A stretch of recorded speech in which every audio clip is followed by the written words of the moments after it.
Hello everyone, my name is Ram Rekwar. आज के इस वीडियो में हम सीखने वाले हैं पास्ट इंडेफिनिट टेंस। क्या सीखने वाले हैं हम? पास्ट इंडेफिनिट टेंस, जिसका अर्थ होता है हिंदी में अनिश्चित या निश्चित। देखिए, पहले तो आप नोट पढ़ लीजिए। जो काम हो गया है या बीत गया है उसे हम क्या कहते हैं? पास्ट इंडेफिनिट टेंस कहते हैं। जाहिर सी बात है, पास्ट क्या बताता है? हमारा भूतकाल, जो हमारा बीत चुका है, जो बीता हुआ समय को बताता है। ठीक है। अब इसके फार्मूला देखिए। आप सब्जेक्ट मैंने लिखा है, वर्ब आपको लगाना है। वर्ब का कौन सा फॉर्म? Second form. ठीक है ना। उसके बाद आपको लिखना है अदर वर्ड्स या नाउन लिखिए आप, कोई दिक्कत नहीं।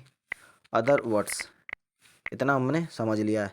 सब्जेक्ट हो गया, वर्ब का सेकंड फॉर्म हो गया, और अदर वर्ड्स हमने लिख लिया। ठीक है। अब इसको मैं कर रहा हूँ रिमूव। उसके बाद हम इसके एग्जाम्पल्स की ओर चलते हैं, सेंटेंस की ओर चलते हैं, ये कैसे बनता है। इसका निगेटिव भी कुछ अलग है ना। और इंट्रोगेटिव तो बहुत सरल है। मैं आपको तीनों सेंटेंस बना के दिखाता हूँ एक ही सेंटेंस के द्वारा।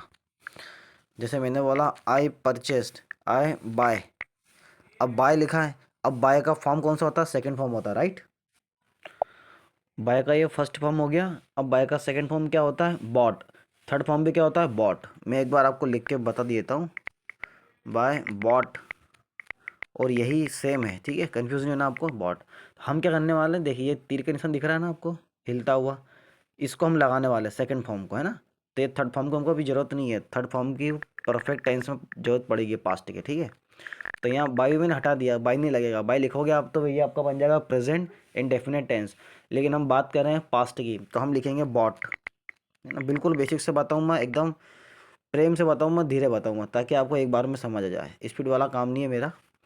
I bought new clothes. क्या लिखा मैंने? आई बॉट न्यू क्लॉथ्स, मैंने नए कपड़े खरीदे, है ना। बाय मतलब क्या होता है? खरीदना। और सेल मतलब क्या होता है? बेचना। ठीक है। तो मैंने क्या लिखा? आई बॉट न्यू क्लॉथ्स, मैंने नए कपड़े खरीदे। एक बार मैं हिंदी में भी टाइप कर देता हूँ। मैंने नए कपड़े खरीदे। ठीक है, खरीदे हैं या खरीदे। ठीक है, खरीदे।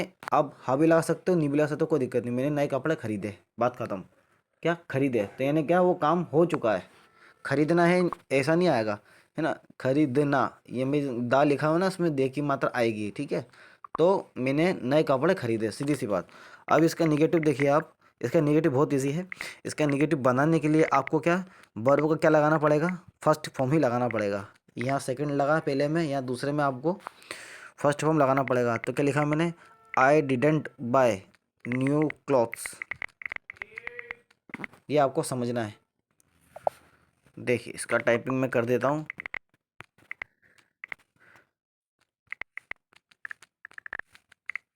मैंने नए कपड़े नहीं खरीदे। मैंने नए कपड़े नहीं खरीदे। ठीक है। अब ये बन गया हमारा दूसरा। अब हम तीसरे की बात करते हैं। ये हमारा निगेटिव तो बन चुका है। अब हम बात करते हैं इंट्रोगेटिव की। तो मैं क्या करूँगा? डिड को पहले लिखूँगा। Did I buy new clothes. ठीक है। और यहाँ बेहद ज़रूरी बात है, इसमें मैं आपको बता देना चाहता हूँ। यहाँ पे पीछे लगेगा आपको क्वेश्चन मार्क। अगर आपने क्वेश्चन मार्क किसी भी सेंटेंस में नहीं लगाया हो तो आपका सेंटेंस बिल्कुल गलत माना जाएगा, है ना। चाहे आप लिख रहे हो, चाहे बोल रहे हो, है ना। बोलने में तो चलो नाम लेते नहीं है, बट लिखने में हम अक्सर लेते हैं, अक्सर लिखते हैं, है ना। तो आपको क्वेश्चन मार्क लगाना बहुत ज़रूरी है। इसका हिंदी में टाइप कर देता हूँ। क्या मैंने नए कपड़े खरीदे, है ना। तो ये हमारा बन के तैयार हो गया। यहाँ पे भी मैं क्वेश्चन मार्क लगा देता हूँ हिंदी में, हिंदी वाले सेंटेंस में। तो देखा हमने कितने आसान तरीके से बनाया। ये तो मैंने बनाया था आई के साथ में, तो आई यू वी दे, इन सब के साथ आपको बनाना है और मुझे कमेंट करना है। ठीक है। अभी तो हमने आई यू वी दे इसके बारे में बात करी है, और ये होता है हमारा कौन सा? प्लूरल। सब्जेक्ट का ही दो दो फॉर्म होते हैं, सब्जेक्ट के ही दो कॉलम होते हैं। दो खास चीज़ें होती है, क्या होती है? प्लूरल और क्या होती है? सिंगुलर। अब मैं बना रहा हूँ सिंगुलर में ही वाले सेंटेंस है। ठीक है। और शी, इट और किसी का भी नाम आप मुझे कमेंट में बनाइएगा, ठीक है, मैं उसको चेक करूँगा। अब थोड़ा आगे चलते हैं, इसको मैं कर रहा हूँ रिमूव।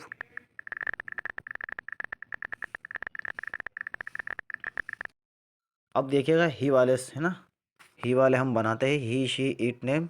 तो शी इट और किसी का नाम के साथ आपको बनाना है, मुझे कमेंट में टाइप करना है सेंटेंस, है ना। अब मैं बनाने जा रहा हूँ ही वाला। तो क्या लिखूँगा मैं, ही सोल्ड, ही सेल्ड, सेल्ड सोल्ड सोल्ड। तो मैं यहाँ क्या करूँगा, सेल का जो सेकंड फॉर्म है सोल्ड लगाऊंगा, इसका थर्ड फॉर्म भी सोल्ड होता है, ठीक है। तो ही सोल्ड न्यू, न्यू क्लॉथ्स। इसमें भी सेंटेंस बस नाउन भी मैं आपको यही लिख के बताऊंगा। उसने नए कपड़े बेचे, कहाँ गया, ये रहा, है ना, बेचे। उसने नए कपड़े बेचे या उसने नए कपड़े बेचे हैं, है ना, ऐसा हम लिख सकते हैं। आप है भी लगा सकते हो, कोई दिक्कत नहीं। तो ये हमारा कौन सा हो गया, पॉजिटिव सेंटेंस, है ना। अब दूसरा हम बात करते हैं इसी की, इसको हमें बनाना है निगेटिव में। तो इसको निगेटिव में इस प्रकार बनाएंगे, देखिए इसको निगेटिव में बनाने के लिए आपको डिडेंट का यूज़ करना ही पड़ेगा। और सेंटेंस आपको ऐसे कैसे लिखना है, फर्स्ट फॉर्म के साथ, ही डिडेंट न्यू क्लॉथ्स, उसने नए कपड़े बेचे हैं, उसने नए कपड़े बेचे या बेचे हैं। मैं यहाँ इसमें बेचे कर देता हूँ, उस पर यहाँ पे हाँ लिखा हुआ, तो आपको दोनों में समझ में आ जाएगा, ठीक है। तो उसने नए कपड़े बेचे हैं, ये बहुत सिंपल सा तरीका है ना।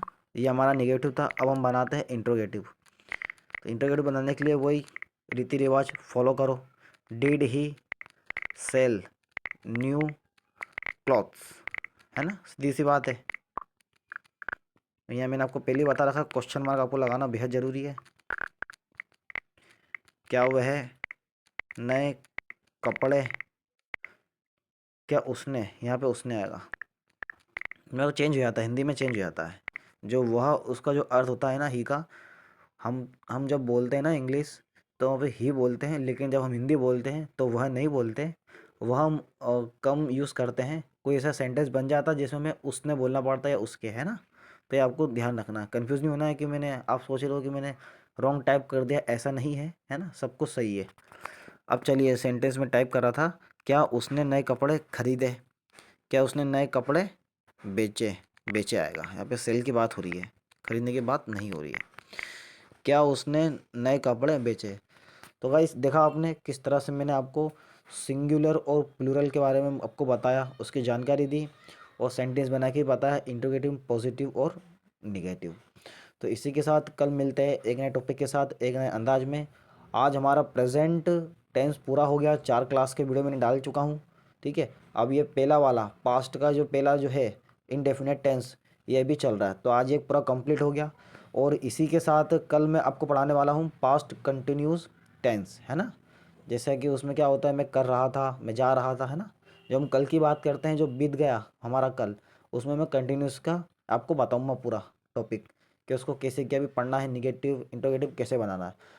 तो आशा करता हूँ ये वीडियो को अच्छा लगा होगा। इसको ज़्यादा से ज़्यादा आप शेयर करिएगा, है ना, अपने दोस्तों तक पहुँचाइए, ताकि वो भी ये आसान तरीके से पास्ट इंडेफिनिट टेंस सीख पाए। Thank you so much for watching my video. कल मिलते हैं एक नए टॉपिक के साथ, एक नए अंदाज में।